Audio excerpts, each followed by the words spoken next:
नमस्कार, मैं हूं आपके साथ अर्जुन खजूरिया और आपका स्वागत है एसडीवी न्यूज पर।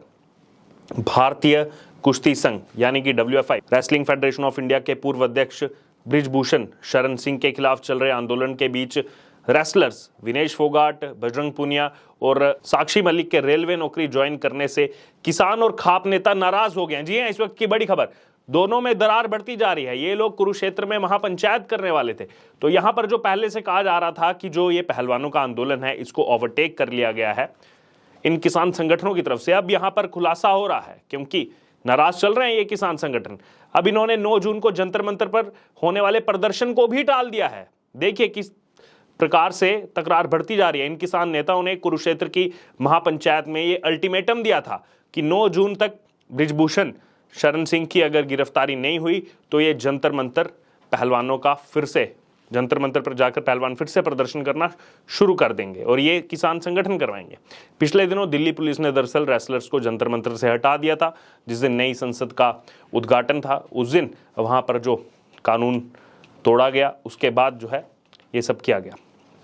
दरअसल अगर बात की जाए तो विनेश फोगाट, बजरंग पुनिया और साक्षी मलिक ने देश के गृह मंत्री अमित शाह से मुलाकात के एक दिन बाद ही सोमवार को रेलवे में नौकरी ज्वाइन कर ली थी। उसके बाद जो है तमाम खबरें सामने आई कि अब ये आंदोलन जो है वो धीरे धीरे स्लो होता जा रहा है, यानी कि सुस्त पड़ता जा रहा है। और चाहे पहलवानों की बात हो या फिर किसान नेताओं की, दोनों के बीच की तकरार की खबरें हम आपको काफ़ी पहले से बता रहे हैं। वहीं किसान नेताओं ने हैरानी जताई इस पर और कहा कि समझौते पर हम कुछ नहीं कर सकते। सूत्रों के मुताबिक अगर बात की जाए तो BKU के यानी कि भारतीय किसान यूनियन के नरेश टिकैत ने रेसलर्स के नौकरी पर लौटने पर हैरानी जताई। उन्होंने कहा कि गृह मंत्री अमित शाह और पहलवानों के बीच क्या समझौता हुआ मैं नहीं जानता। अगर उन्होंने खुद समझौते का फैसला ले लिया है तो इसमें हम कुछ नहीं कर सकते। तो यानी कि वो कह रहे हैं जिस हिसाब से कि अगर इन्होंने खुद ही फैसला ले लिया तो हम कुछ नहीं कर सकते, यानी कि यही चाह रहे थे कि जो भी BKU चाहे, जो भी किसान नेता चाहे वही हो। तभी तो इतनी बड़ी हैरानी जताई है उन्होंने, क्योंकि आंदोलन तो पहलवानों का था, गुस्से उसमें आप लोग थे। BKU के राष्ट्रीय प्रवक्ता राकेश टिकैत ने कहा कि प्रस्तावित विरोध को रद्द कर दिया गया है। सरकार ने प्रदर्शनकारी पहलवानों से बातचीत शुरू कर दी है। अब पहलवानों और सरकार के बीच बातचीत के नतीजे के आधार पर आगे के विरोध के बारे में फैसला लिया जाएगा। वहीं गौरव टिकैत BKU नेता वो क्या कह रहे हैं, ध्यान से सुनिएगा। BKU नेता गौरव टिकैत ने कहा कि अब पहलवान जो कॉल करेंगे, जो कॉल लेंगे, जिस तरह की बात पहलवान कहेंगे उसका समर्थन किया जाएगा। आगे वो कह रहे हैं जब उत्तर प्रदेश के सोरम पंचायत हुई थी उत्तर प्रदेश में, तभी सरकारों के मैसेज आना शुरू हो गए थे और इस मामले में बातचीत करने के लिए जो है सरकार ने पहल शुरू कर दी थी। वहीं उस दौरान यूनियन ने कहा था कि पहलवानों से बात की जानी चाहिए, मगर इसके बाद पहलवान अमित शाह से कब मिलकर आए इसका नहीं पता लगा। देखिए यहां पर जो ये कह रहे हैं कि ये पहलवान कब मिला अमित शाह से हमें कुछ पता ही नहीं लगा, तो यानी कि यहां से इन्होंने खुद ही बता दिया पूरे देश को कि ये पूरा जो आंदोलन है पहलवानों का इसको हम ही चला रहे थे। तभी तो ये कह रहे हैं गौरव टिकैत कि ये कब मिला है अमित शाह से, पता ही नहीं लगा हमको, यानी कि आप ही पूरी रूपरेखा तय कर रहे थे पूरे आंदोलन की। खुलासा हो चुका है अभी। दरअसल केंद्रीय गृह मंत्री अमित शाह से मीटिंग के बाद से दिल्ली पुलिस की जांच भी तेज हो गई है। रविवार रात दिल्ली पुलिस की SIT यानी कि स्पेशल इन्वेस्टिगेशन टीम ने उनके घर विश्रोपुर पहुंचकर जो है 12 करीबियों के बयान दर्ज किए हैं, जिसमें बृजभूषण शरण सिंह के ड्राइवर, सुरक्षाकर्मी, माली और नौकर भी शामिल हैं। वहीं SIT इस मामले में अभी तक कुल 137 से ज्यादा लोगों के बयान दर्ज कर चुकी है। बृजभूषण का कहना है कि दिल्ली पुलिस ने उनसे कोई पूछताछ नहीं की है, जबकि पुलिस 2 बार पहले ही जो है 5-6 घंटे दिल्ली में पूछताछ कर चुकी है और उनके यहाँ पर अब उनके करीबियों से, उनके काम करने वालों से, जैसे कि ड्राइवर, नौकर, इन सब के बयान जो है वो दर्ज किए जा रहे हैं। रेसलर्स के धरने में अब तक क्या हुआ, अब आपको पूरी टाइमलाइन हम जो है तुरंत बता देते हैं। एक फ्लैशबैक आपको दिखाते हैं। 18 जनवरी को जंतर मंतर पर विनेश फोगाट, साक्षी मलिक के साथ बजरंग पुनिया ने धरना शुरू किया।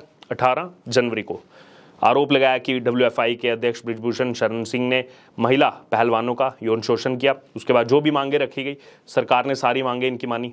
1 से लेकर 5 तक जितने उस समय मांगी थी सब मानी। 21 जनवरी को विवाद बढ़ने के बाद खुद केंद्रीय खेल मंत्री अनुराग ठाकुर ने पहलवानों से मुलाकात की। मुलाकात करने के बाद कमेटी बनाई, लेकिन कमेटी की रिपोर्ट जो है वो अभी तक सार्वजनिक नहीं हुई है। उसके बाद जो है सभी मांगे उस समय मानी गई। उसके बाद ये अप्रैल में आंदोलन है। 23 अप्रैल को पहलवान फिर से जंतर मंतर पर धरने पर बैठ गए। उन्होंने कहा कि जब तक बृजभूषण की गिरफ्तारी नहीं होती धरना जारी रहेगा। वहीं उसके कुछ दिन बाद 28 अप्रैल को पहलवानों की याचिका की सुनवाई में सुप्रीम कोर्ट के आदेश पर दिल्ली पुलिस ने बृजभूषण शरण सिंह पर छेड़छाड़ और पॉक्सो एक्ट में 2 FIR दर्ज की। इससे आगे बढ़ते हैं मई महीने में। 3 मई की रात को पहलवानों और पुलिस कर्मियों के बीच जंतर मंतर पर झड़प हो जाती है। आपस में जो है झड़प की खबरें वहां से आती हैं। झड़प में जो है पहलवान राकेश यादव और विनेश फोगाट के भाई दुष्यंत और 5 पुलिस वाले भी जो है घायल हुए थे। उसके बाद 7 मई को जंतर मंतर पर हरियाणा, उत्तर प्रदेश, राजस्थान और पंजाब की खापों से लोग आते हैं। उनकी महापंचायत वहां पर होती है। इसमें बृजभूषण की गिरफ्तारी के लिए केंद्र सरकार को 15 दिन का अल्टीमेटम उस समय दिया जाता है। याद कीजिए, 7 मई को 15 दिन का अल्टीमेटम दिया जाता है। फिर 21 मई को, यानी कि वो अल्टीमेटम खत्म होने से एक दिन पहले 21 मई को फिर से महापंचायत होती है और इंडिया गेट पर कैंडल मार्च के लिए निकलते हैं। फिर 28 मार्च को नई संसद भवन पर जो है महिला महापंचायत करने का फैसला लिया जाता है। 26 मई को पहलवानों ने प्रेस कॉन्फ्रेंस कर बताया कि वो 28 मई को जो है वो धरने स्थल से नए संसद भवन तक पैदल मार्च करेंगे। अब ये पूरा लग रहा है कि हाँ, इसको तो किसान आंदोलन ही चला रहे थे पूरा। 28 मई को पहलवानों ने नए संसद भवन के सामने महापंचायत के लिए जाने की कोशिश की तो पुलिस ने जो है उन्हें वहाँ पर हिरासत में ले लिया। 29 मई को पूरा दिन जो है पहलवान घर पर ही रहे और मेडल जो है गंगा में बहाने और इंडिया गेट पर आमरण अनशन का फैसला उनकी तरफ से किया गया। फिर उसके बाद 30 मई को, उसके अगले दिन 30 मई को पहलवान जो है हरिद्वार हर की पौड़ी में मेडल बहाने गए। वहाँ पर 2 घंटे तक रुके रहे। फिर वहाँ पर नरेश टिकैत आ जाते हैं, किसान नेता। वो फिर इनको मना लेते हैं, कहते हैं सरकार को 5 दिन का अल्टीमेटम दे रहे हैं। उनका जो है फैसला टाल दिया जाता है। वो मेडल नरेश टिकैत को दे देते हैं। 2 जून को कुरुक्षेत्र में महापंचायत होती है। इसमें 9 जून तक बृजभूषण को गिरफ्तार करने के लिए अल्टीमेटम दिया जा रहा है। देखिए, 7 मई से अल्टीमेटम बढ़ता जा रहा है। फिर 3 जून को दिल्ली पुलिस को इस मामले में फिर 4 गवाह मिलते हैं। वो बृजभूषण पर लगे आरोपों की पुष्टि करते हैं। उसमें जो अपने बयान जो है वो दर्ज करवाते हैं एक एक करके। इसमें ओलंपियन, कॉमनवेल्थ गोल्ड मेडलिस्ट, तमाम जो है यहाँ पर इंटरनेशनल रेफरी और स्टेट लेवल कोच जो है इसमें शामिल हैं। इसी बीच 4 जून को ये पता चलता है कि पहलवानों की गृह मंत्री अमित शाह से मीटिंग हुई और इसमें जो फिर बड़ा खुलासा होता है 5 जून को, एक तरफ जहां विनेश, साक्षी और बजरंग वापस रेलवे में ड्यूटी ज्वाइन कर लेते हैं। हालांकि साक्षी इसमें कहती हैं कि उनका आंदोलन जारी रहेगा, सत्याग्रह जारी रहेगा।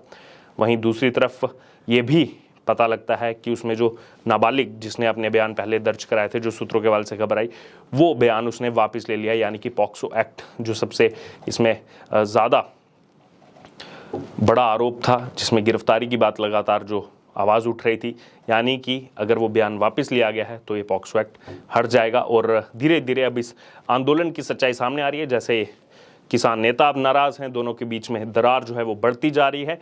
और इसी बीच अगर बात की स्टेटमेंट्स भी सामने आ गई यहाँ पर किसान नेताओं की कि हमें तो पता ही नहीं लगा कब अमित शाह से मिलने चले गए।